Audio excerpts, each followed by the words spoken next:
जय जगन्नाथ श्रोता बंधु ओडिशा डिजिटल रेडियो विशेष कार्यक्रम मधुर वार्तारे कालियार कथा ए कार्यक्रम को मो आरजे मधु आपण समस्त को हार्दिक स्वागत करुचे। पवित्र रथयात्रा आमे जी जेउठी भी थाउना कहीं समस्त मन समस्त प्राण समस्त आत्मा जाई बंधा हो पड़ी से रथ निकटरे से कालिया ठाकुर निकटरे।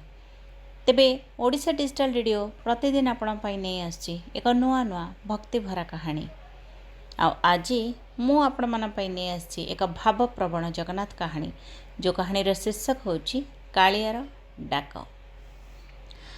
पुरी ठारू बहुत दूर में गोटे छोट गाँव में रोते गोपाल आउ तार वृद्ध माँ।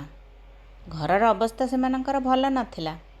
दिन मजूरी करी जहाँ रोजगार होता से भारी दुख कष्ट संसारटा चलुला। गोपाल माँ गोटे मात्र स्वप्न थिला जे मरिबा आगरू केमती थरे जाई से महाप्रभु श्री जगन्नाथ दर्शन करते। हेले अर्थाभाव से स्वप्न को प्रतिवर्ष अधूरा करी रखी दौला। दिने माँ कहले बापा गोपाल ए बापा अरे मु जानी केते दिन बंचीबी बापारे थरे कालिया को देखिदे आसिले मु टिके शांति रे आखि बुझीबी। हाँ रे बाबा। माँ का कथा शुणी गोपाल आखिरे लुह आसीगला। से मने मने प्रतिज्ञा कले जे जेमती भी होना कहीं एथर से माँ को निश्चय पूरी नहीं जीवे।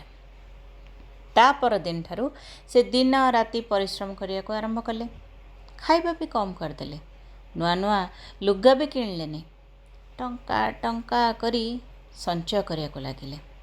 आउ 3 मास पर एतले से टंका गणिले देखिले पूरी जीवापाई तथापि पैसा टिके कम पड़ुछि। से दिन राति रे गोपाल आकाश को चाहे कहले कालिया रे मो पारुनी कालिया मो पारुनी एबे एबे तो सब किछि केवल तो हाथ रे। 2 दिन परे गाँ को जड़े धनी व्यवसायी आसले। तांको किछि दिन पाई जड़े सचोट लोकर आवश्यकता थिला। गाँ लोक माने गोपाल नाम तांको कही देइथिले। काम शेष हेबा परे व्यवसायी खुशी हो कि गोपाल को एते टंका देले जे जहा कि पूरी जीवा पई यथेष्ट थिला। गोपाल मने मने हसी हसी कहले कालिया कालिया तो सतरे मो डाक शुणिछु। किछि दिन परे माँ और पुओ पुरी रे पहुँचले। सिंहद्वार रे पाद देबा मात्रे गोपाल माँ का आखिरु आपणा छाए लुह झरिबा को लागिला। खुशी रे गदगद ही से कहले एते वर्ष धरी जहाँ को स्वप्न रे देखुली आज आज से कालिया मो आखि सामने मु तो विश्वास करि पारुनी। दुहे बड़ दांड दे श्रीमंदिर को जाउथिले। हठात भीड़ बढ़ीगला। माँ गोपाल हाथरू अलगा हो गले। गोपाल पागल परी माँ को खोजा लगिले। भिड़ भितरे माँ किछने कुआड़े हजि जाइथिले। प्राय अध घंटा पर से देखिले जे माँ तांकर आनंद बजार पाखरे बसचंदी। तांका हाथ रे गरम गरम महाप्रसाद। गोपाल पचारे माँ माँ महाप्रसाद किए देला। माँ कहले अरे अरे जड़े कला रंगर छोट पिला आसिक मत कहला माँ माँ तुम्हें दूर आसीच प्रथमे टिके महाप्रसाद खाओ तापर जाई दर्शन कर जानीचु बाबा बाबारे एतिकी कहीदे कि ना से भिड़ भितर कड़े कड़े हजिगला रे मुझे कहीं खोजिकी पाऊनी। एक कथा शुणी गोपाल मध्य चारिआडे खोजिले किंतु से पिलाटी आ कोठी तांको मिललानी। रत्न सिंहासन रे महाप्रभु का दर्शन करने समय रे गोपाल माँ का देह सिहरी उठिला। गोपाल मध्य से एका प्रकार ही अनुभूति कले।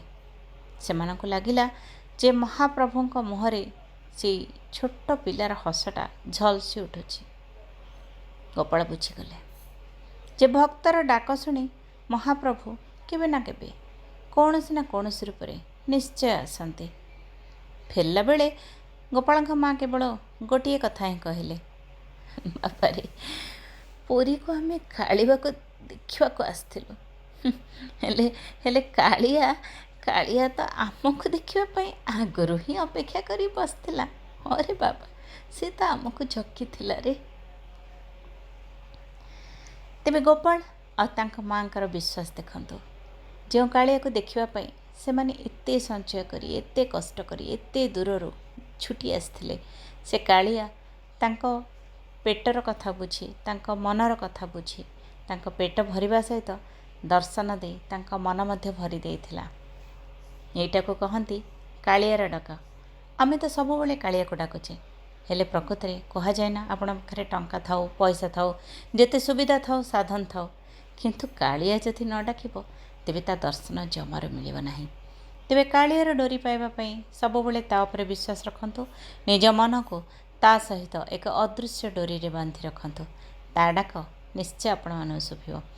ଆଶା କରୁଛି ଆପଣ ସମସ୍ତେ ନିଶ୍ଚୟ ବହୁତ ଭଲରେ ଥିବେ। ନିଜର ଯତ୍ନ ନିଅନ୍ତୁ, ସୁସ୍ଥ ରୁହନ୍ତୁ, ଆଉ ନିଜକୁ ସବୁବେଳେ କାଳିଆ ସହିତ ଏମିତି ଯୋଡ଼ି ରଖିଥାନ୍ତୁ। ଶୁଣୁଥାନ୍ତୁ ଓଡ଼ିଶା ଡିଜିଟାଲ ରେଡ଼ିଓ। ବର୍ତ୍ତମାନ ମୁଁ ଆର୍ଯ୍ୟ ମଧୁ ଆପଣ ସମସ୍ତଙ୍କ ଠାରୁ ବିଦାୟ ନେଉଛି। ଆଗାମୀ ଅଧ୍ୟାୟରେ ପୁଣି ଦେଖା ହେବ। ଜୟ ଜଗନ୍ନାଥ। ଧନ୍ୟବାଦ। କାଳିଆ